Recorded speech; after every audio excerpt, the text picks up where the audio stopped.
What are web servers? Why are they necessary?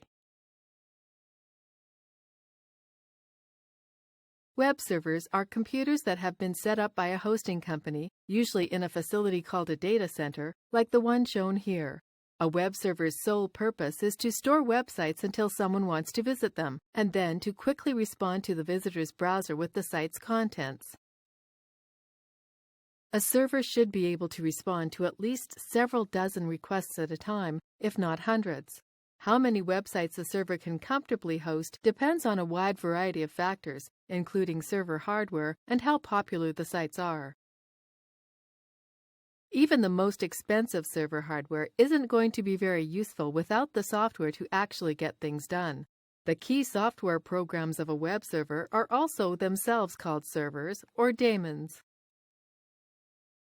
Most servers used for web hosting have at least these kinds of software servers running at all times: an HTTP or web server to provide the websites, an FTP server for uploading files, an email server or two, a database server for storing information essential to the operation of a website.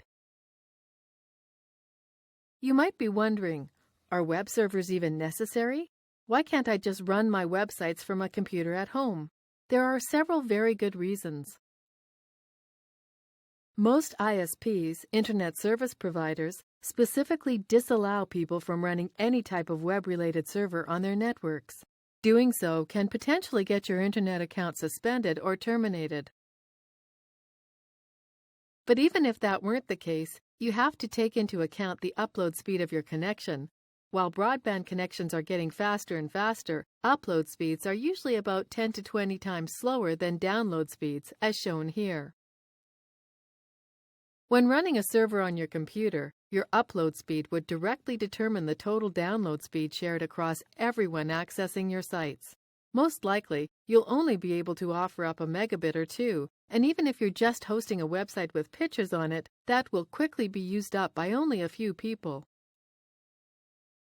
A professional server with a hosting provider, on the other hand, could have a connection as fast as 10,000 megabits. You'd have to pay a fortune to get even a 100 megabit connection to your house, whereas a hosting provider can offer you space on a server with an ultra-high speed connection for a fraction of the cost. Moreover, most consumer broadband ISPs aren't reliable enough for hosting websites. You'll probably want people to be able to visit your sites at all hours of the day, and that won't be possible if your internet connection is acting up or your ISP is performing maintenance. You also have to factor in the costs of running a computer for extended periods, including the cost of any parts that may fail and increased electricity costs. This completes the tutorial. You should now have a good understanding of what a server is and why you can't just use your personal computer as one.